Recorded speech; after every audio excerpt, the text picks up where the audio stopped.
Emergency alarms shriek through Flight 847. 3 masked terrorists storm down the center aisle, assault rifles raised, shouting commands in multiple languages. 237 passengers scream, dive for cover, pray to gods they'd forgotten until this moment. But Air Marshal Rebecca Stone, traveling off-duty in seat 23C, simply closes her book and checks her watch. 3:47 p.m. Pacific Time, right on schedule. What happens next will redefine everything you think you know about the people sitting beside you on airplanes. Captain Dave Morrison had been flying commercial routes for 22 years. He'd handled mechanical failures, severe turbulence, medical emergencies, and 2 previous security incidents. But nothing had prepared him for what he was watching through the cockpit security monitor. The hijacking had begun exactly as intelligence briefings predicted it would. Professional execution, military-grade weapons, coordinated team movement. These weren't desperate amateurs, they were trained operators working from a sophisticated plan. What the briefings hadn't mentioned was the blonde woman in 23C who wasn't screaming, "Captain, we have visual confirmation of 3 hostiles in the main cabin," First Officer Janet Park reported. Passengers appear to be complying with demands. No resistance observed. Captain Morrison adjusted his headset and opened the secure communication channel to ground control. "Mayday, mayday, mayday, United 847 declaring emergency. Aircraft has been compromised by hostile forces, requesting immediate fighter escort and priority landing at nearest suitable airfield." In the cabin below, Rebecca Stone was conducting her own assessment. Terrorist 1, lead operator, positioned at row 15, assault rifle, professional stance, Arabic accent when shouting commands, likely Syrian or Iraqi military background based on weapon handling and tactical positioning. Terrorist 2,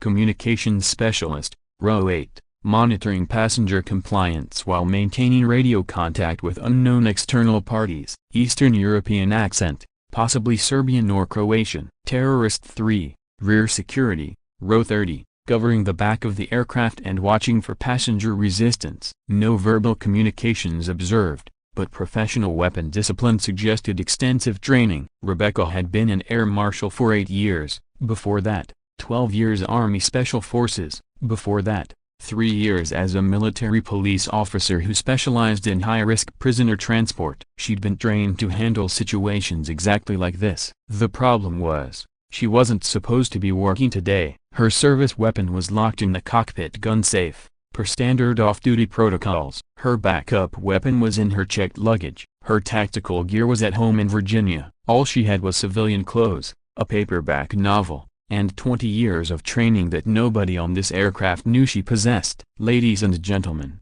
the lead terrorist's voice carried clearly through the cabin, "this aircraft is now under our control.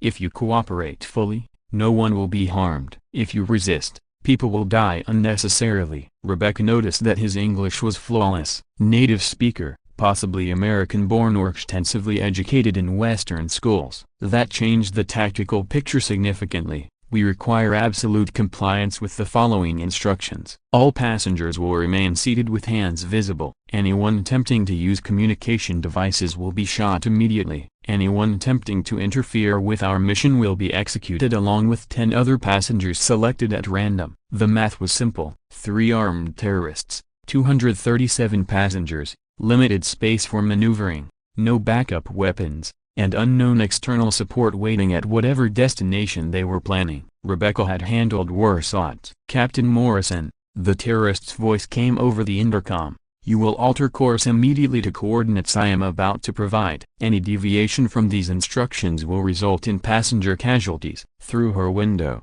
Rebecca could see F-16 fighter jets taking position alongside the aircraft. Standard intercept protocol. The military was tracking them, but fighter jets couldn't solve a hostage situation inside a pressurized cabin at 35,000 feet. This would have to be solved from the inside. Rebecca unbuckled her seatbelt slowly, as if adjusting her position for comfort. The movement allowed her to assess passenger positions, identify potential civilian casualties, and plan approach routes to all 3 hostile positions. The elderly man in 23A was hyperventilating. The teenage girl in 23B was crying silently. The businessman across the aisle was frantically texting on his phone despite explicit instructions not to use electronic devices. That was going to be a problem. "You, terrorist 2 pointed directly at the businessman. Put the phone away immediately." "I'm just telling my wife you put it away or you die." The businessman's hands shook as he fumbled with his phone. Too slow, too obvious. Terrorist 2 was already moving toward him,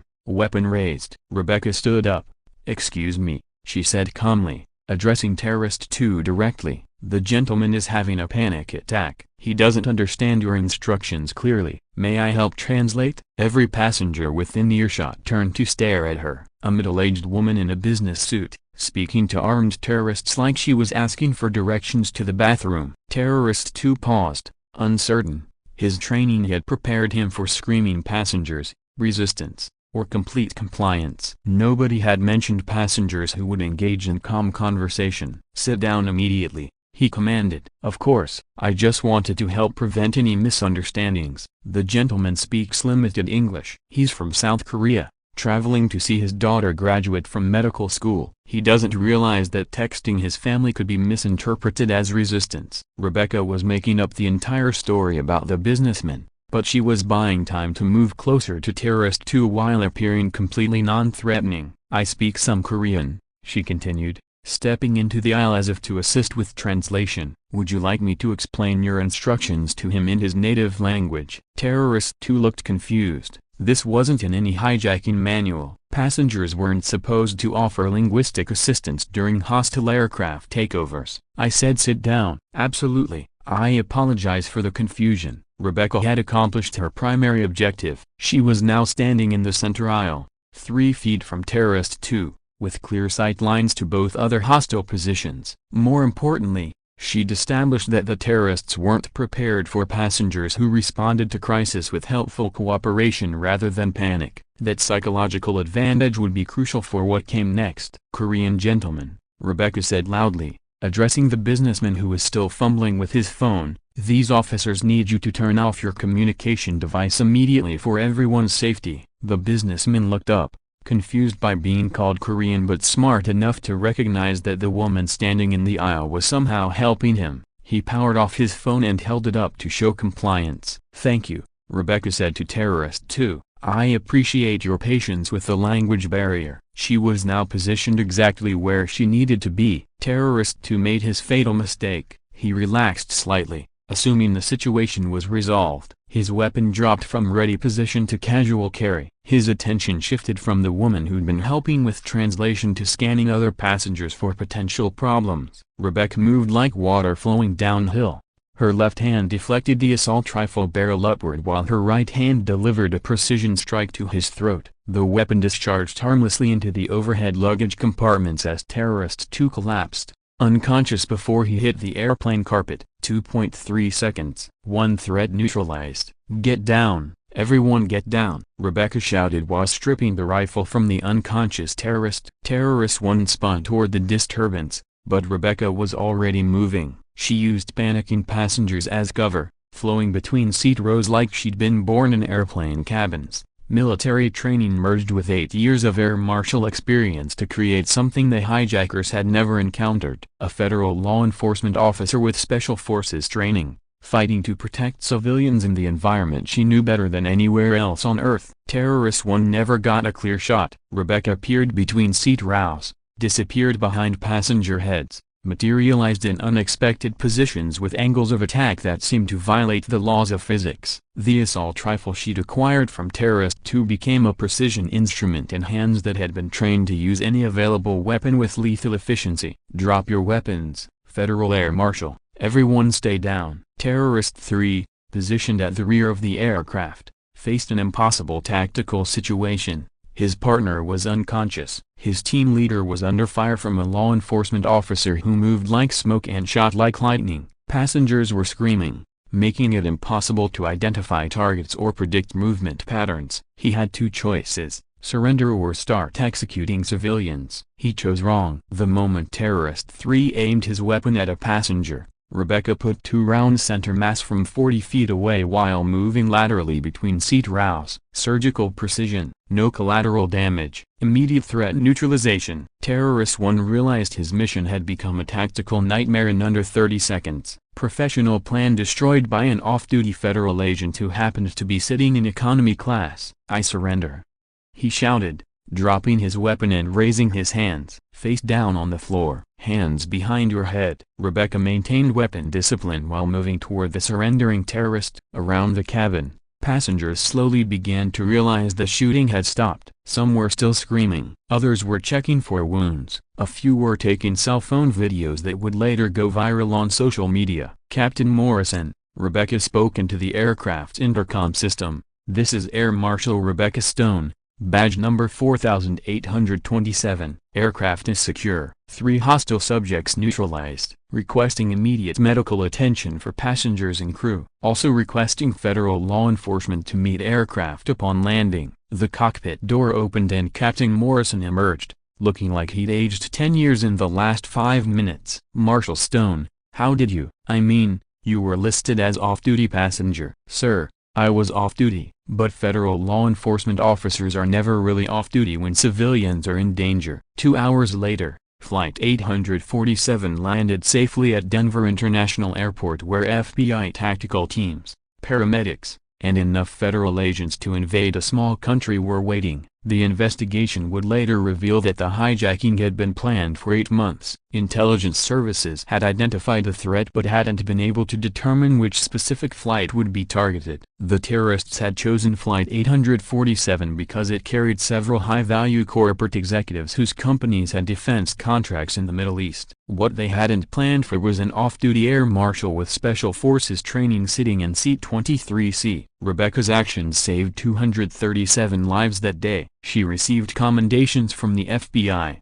the Transportation Security Administration, the Department of Homeland Security, and a personal phone call from the president. But the recognition she valued most came from Captain Morrison, who sent her a handwritten note 3 weeks later. "Marshal Stone, in 22 years of flying, I've never seen anything like what you did on Flight 847. You reminded me that the most dangerous person on any airplane isn't necessarily the one carrying weapons. Sometimes it's the quiet professional in economy class who looks like everyone else but possesses skills that most people can't imagine. Thank you for keeping all of us safe." Rebecca framed the letter and hung it in her office at the Federal Air Marshal Service Training Facility in New Mexico, where she now teaches advanced tactical response to the next generation of sky marshals. The training course is called Invisible Guardian, Advanced Response in Confined Spaces. The first lesson covers something that isn't taught in any textbook: how to identify threats while appearing to be just another passenger. The second lesson is more important: how to respond to threats with a kind of controlled violence that protects innocent people without becoming a threat to them yourself. Rebecca still flies commercially when she travels for personal reasons. She still sits in economy class, still reads paperback novels, still appears to be just another business traveler. But flight crews know to look for her name on passenger manifests, not because they're worried about security threats, but because they know that if something goes wrong at 35,000 feet, there's someone on board who can handle problems that would terrify most people. The quiet woman in 23C isn't just another passenger. She's the reason everyone else gets to land safely. This is Rebecca Stone's story. But it's also the story of federal agents, off-duty police officers, military personnel, and other trained professionals who travel anonymously among us every day. They're the invisible guardians who look like everyone else but possess capabilities most civilians never see. They choose ordinary seats on ordinary flights, hoping they'll never need to use skills they've trained their entire careers to perfect. And sometimes, when extraordinary situations arise, they remind us that the most dangerous person on any aircraft isn't necessarily the one trying to hurt people. Sometimes it's the one trying to save them.